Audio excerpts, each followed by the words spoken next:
एक एंकर ने दूरदर्शन की बदनामी कराई, जो हमारी देश की आन बान और शान है। वो एंकर किसी व्यक्तिगत पार्टी का अंधभक्त है। वो गेस्ट को बोलने ही नहीं देता है, अपनी चलाता है। जब बोलने नहीं देता है तो गेस्ट को बुलाता क्यों है? सवाल यहाँ उठता है। वो अपनी चलाता है, जबकि गेस्ट इट मीन्स रिश्तेदार, इट मीन्स कहते ना अतिथि देवो भव। वो तो छोड़िए, अतिथि देवो भव का तो कोई मतलब ही नहीं है। वो तो सारा कुछ, अतिथि भी वही बन जाता है, सब कुछ वही बन जाता है। और जबकि गेस्ट आए, पूर्व में किसी भी दल के गेस्ट आते हैं, उनको अभद्रता के साथ पेश आता है। ऐसे व्यक्ति के साथ क्या कार्रवाई नहीं होनी चाहिए? होनी चाहिए। और वो शेड्यूल कास्ट के लोगों से तो, और शेड्यूल ट्राइब के लोगों से तो इतना खुंदक खाता है कि उसके बस में नहीं है, नहीं तो उनको जान से ही मार दें। यानी इसका मतलब इतनी हिम्मत रखता है कि कहीं न कहीं रूलिंग पार्टी के किसी नेता से जुड़ा हुआ है। और वो लोग भी कुछ नहीं कह रहे हैं।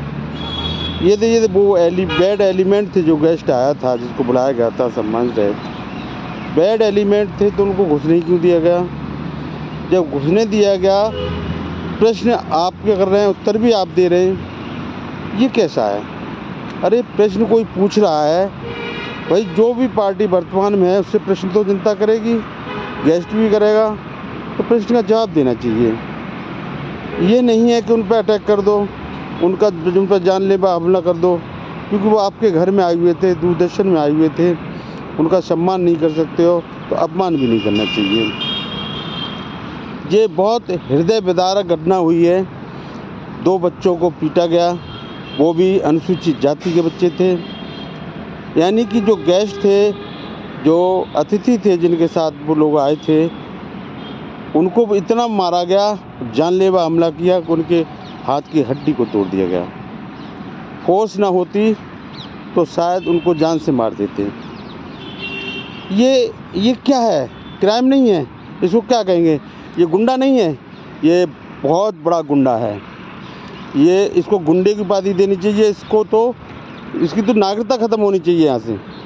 इसको देश में रहने का अधिकार नहीं है, जो अपने एक ऐसे चैनल की बदनामी कर रहा है जिसका हम वर्णन करने में भी हमको शर्म आती है। ये क्या है सब? क्या इस देश का नेता यही चाहता है? मैं किसी दल की बात नहीं कर रहा हूँ, किसी संघ की बात नहीं कर रहा हूँ। मैं दल कोई ख़राब नहीं होता है, घर कोई ख़राब नहीं होता है, चाहे वो किसी भी रूप में हो, किसी पार्टी के रूप में हो। उस घर में बैठने वाले लोग होते वो ख़राब होते हैं। उस घर को बदनाम जब करते हैं तो उस घर का मुखिया बदनाम होता है। मुखिया ख़राब नहीं होता है, लोग मुखिया को बदनाम करते हैं। तो ऐसे लोगों को देश निकासी नहीं होनी चाहिए, एनआरसी लगा के इनको बाहर कर देना चाहिए, जो हमारे देश की विदेशों में बदनामी करा रहे हैं। बताइए कितनी शर्मनाक बात है कि गेस्टों पर हमला अपने घर में बुला के। ये क्या है? गुंडागर्दी नहीं है? इन पे जितने भी एक्ट लगने चाहिए, सारे एक्ट लगने चाहिए, जिससे कि वो आगे इस तरह की गुंडई ना कर पाए। इनको कहीं ना कहीं से सपोर्ट मिल रहा है, रूलिंग पार्टी से कहीं ना कहीं सपोर्ट मिल रहा है। मैं ये लिख के चैलेंज के साथ कह सकता हूँ, सपोर्ट ना मिल रहा होता, डायरेक्ट नहीं मिल रहा तो इनडायरेक्ट वे में मिल रहा है। और दूरदर्शन की बदनामी, आकाशवाणी की बदनामी, मिनिस्ट्री ऑफ INP की बदनामी, कितनी गंदी बात है, कितनी घृणित बात है। फिर भी ऐसे लोगों को रखा जा रहा है, नहीं हटाया जा रहा है। एंकरों की कमी है क्या? बहुत एंकर मिल जाएंगे।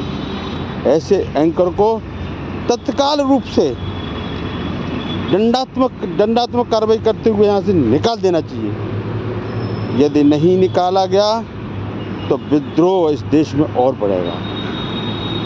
इस विद्रोह को ख़त्म करना है तो इनको तुरंत ही इनकी सेवाएं समाप्त करते हुए इनको यहाँ से हटा दिया जाए।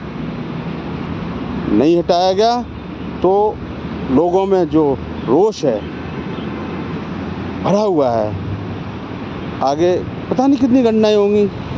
क्या इस देश के मुखिया को जब ये पता लग गया तो कुछ लॉ एंड ऑर्डर का क्या मतलब होता है? संविधान का तो मतलब ख़त्म कर दिया इनने। संविधान के तहत रह कर के हमें काम करना चाहिए। हमें किसी दल से क्या मतलब है? हम क्यों किसी दल के अंधभक्त बने? हमें जो भी पार्टी आएगी वो हमारे लिए सम्माननीय है और सम्मानपूर्वक अपने कर्तव्यों का पालन करते हुए हमें राष्ट्र हित में सेवा देनी चाहिए। वो हम दे रहे हैं, लेकिन कुछ ऐसे एलिमेंट हैं जो अंधभक्त है रूलिंग पार्टी के, वो गलत बात है। और इतनी गलत बात है कि उनका मेरे पास कुछ ऐसे शब्द आते हैं, क्या कहूँ, उन्होंने संविधान की धज्जियाँ उड़ा दी, उस रूलिंग पार्टी की धज्जियाँ उड़ा दी, उस समाज को बदनाम कर दिया, उस घर को बदनाम कर दिया जिसे हम दूरदर्शन कहते थे। अब आप कल्पना करिएगा कितना बुरा लगता है, सोचिए जरा। जबकि हम कहते अतिथि देवो भव, कहाँ गए अतिथि देवो भव? बुलाया ही क्यों उनको? इसलिए बुलाया गया कि उनको जान से मार दो, अटैक कर दो। बहुत गंदी बात है, इससे घृणित बात कोई हो नहीं सकती है। मैं तो यही अपील करूँगा देश के मुखिया से कि इसकी जांच कराई जाए, जांच बैठाई जाए और इसको ये देखा जाए कि अंधभक्त क्यों है, किसी का भी हो, किसी दल का हो, क्यों है भाई। इसको केवल राष्ट्र हित की बात करनी चाहिए। डिबेट में यदि 4 लोग बुलाएं तो चारों को समानता के रूप में देखनी चाहिए। ये तो खुद ही प्रश्न करता है, खुद ही उत्तर देता है, और यदि वो कुछ क्वेश्चन पूछता है तो उसके ऊपर कागज़ फेंकता, गालियाँ देता है, एब्यूज़िंग करता है। ये पढ़ाई लिखाई का काम है? बताइए, आप बताइए, शिक्षा क्या कहती है? शिक्षा कभी मैन हैंडलिंग की बात नहीं करती है। ये तो मैन हैंडलिंग पर उतर आता है। कल्पना करिए, फिर भी बैठा हुआ है, फिर भी आप ऐसे एलिमेंट से सेवा ले रहे हैं। ये 2 एलिमेंट है इसमें बहुत बुरी तरह से, और 2 एलिमेंट के साथ साथ उन्होंने तमाम एलिमेंट इकट्ठे करके उन पर जानलेवा हमला किया। बार बार कहूँगा, मेरी इस देश के प्रत्येक नागरिक से अपील है, यदि इसको नहीं हटाया जाता है तो इसके हटाने में आप सहयोग करें।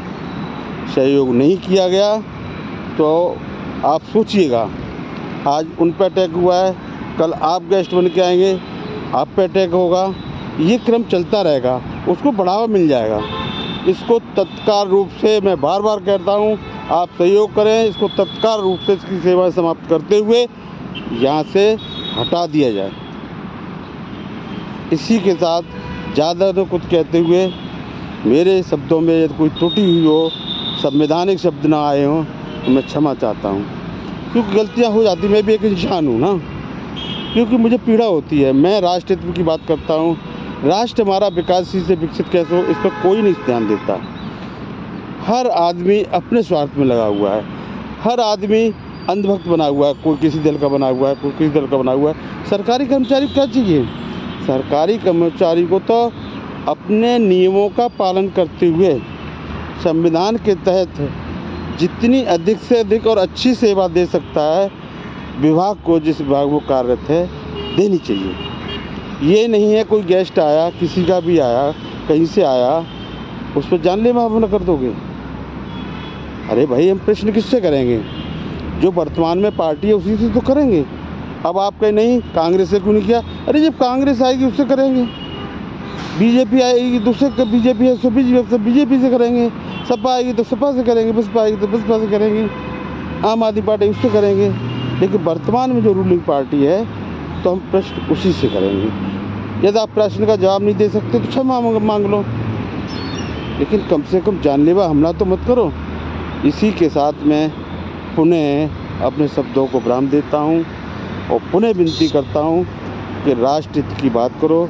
राष्ट्र हमारा विकासशील से विकसित कैसे हो सकता है? जो भी पार्टी है उसको सहयोग करो। सफाई की बात है, हमारे माननीय प्रधानमंत्री जी कहते हैं, कितनी अच्छी अच्छी बातें करते हैं और आप सुनते हैं लेकिन कर्म में नहीं डालते। इसमें हमारे देश की मुखिया की बदनामी है।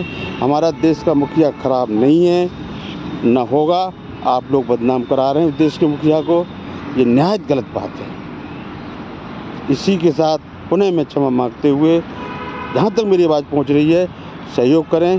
गेस्ट का अपमान नहीं होना चाहिए।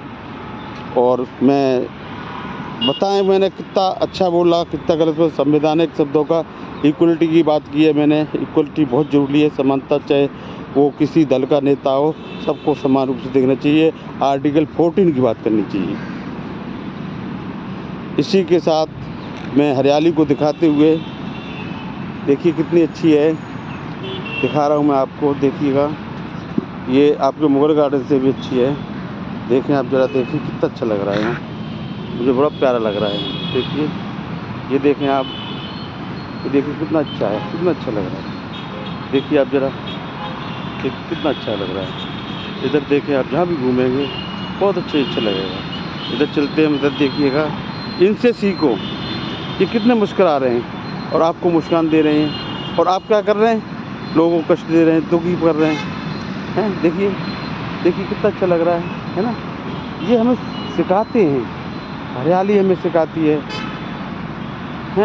सफ़ेद फूल हमें सिखा रहे हैं, शांति का प्रतीक बन रहे हैं, है ना। केसरिया, देखिए केसरिया भी है, हमें सिखा रहा है, कुछ न कुछ ज्ञान दे रहा है। और यही हमारे राष्ट्रध्वज की पहचान है।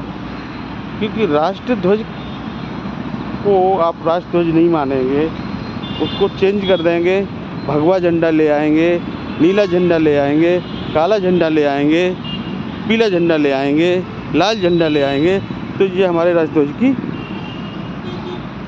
अपमान है। क्योंकि मुझे कहना पड़ा, हालांकि मैंने क्षमा याचना करते हुए पहले भी आपसे मांग ली, तो मैं तो एक ही बात कहूँगा, समानता की बात करूँगा। क्योंकि मानव है, मानव से मानवता की बात कर। मानव है, मानव से मानवता की बात कर। और जिस जमी पे तू जमा है, यानी बुद्ध की जमी पे तू जमा है, बुद्ध की जमी पे तू जमा है, उस जमी की बात कर। गैर की माटी न दफनाएगी तेरी लाश को। इसलिए जिस जमी पर तू जमा है, उस जमी की बात कर। क्योंकि हम बुद्ध की धरती से आए हैं, बुद्ध की धरती पर पैदा हुए हैं। हमें अपनी बुद्ध की धरती को विकासशील से विकसित की ओर ले जाना है, और कंट्रियों के समान पहुंचना है। ये द्वेष भावना है, मेरा मेरी, छोटा बड़ा, ये निकाल के फेंक दो। समानता का प्रतीक बनो, इसी में हम सबकी भलाई है।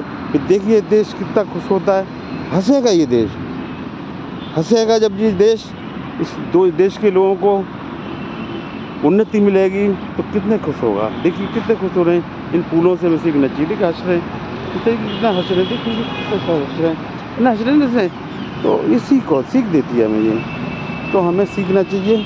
हमेशा जीवन भर हम सीखते हैं, शिक्षा को महत्वपूर्ण मानो। शिक्षा, स्वास्थ्य, है ना, और आपके देश राष्ट्र में ये बहुत महत्वपूर्ण हो गया है। किसान हमारा अन्नदाता है, उनकी सुनो, उनको जो प्रॉब्लम हो रही है वो मैं सरकार से विनती करूंगा, उनकी समस्या का निदान करें, शांतिपूर्वक करें। क्योंकि वो हमारा अन्नदाता है। उसको ही आप मार देंगे, काट देंगे, गोली मार देंगे, कुछ भी कर देंगे, तो ये बहुत गलत बात है। हमारा पेट कहाँ से भरेगा? अन्नदाता है, वो अन्नदाता है। ऐसे अन्नदाता को मैं बार बार नमन करता हूँ। और पुनः कहूँगा, मैं मुझसे त्रुटि हुई हो तो मुझे माफ़ कर दीजिएगा। संवैधानिक रूप में, संविधान को साक्षी जब मान के कसम खाते हैं आप, तो संविधान की बात माननी चाहिए। इसी के साथ मैं अपने शब्दों को विराम देता हूँ, और आप लोग इस पर विचार करें, कमेंट बॉक्स में लिखें कि ये हुआ है जो यहाँ दूरदर्शन के एंकरों ने जो काम किया है, मारा पीटा है, यहाँ के लोगों ने मारा पीटा है गेस्ट को, उनके गेस्टों के गेस्ट को मारा है, कितना घृणित कार्य है। क्या ऐसा होना चाहिए? नहीं होना चाहिए। इसी के साथ पुनः मैं अपनी वाणी को विराम देता हूँ। सभी सुनने वाले श्रोताओं को मेरा नमन वंदन करते हुए सादर साधुवाद, साधुवाद, साधुवाद, साधुवाद।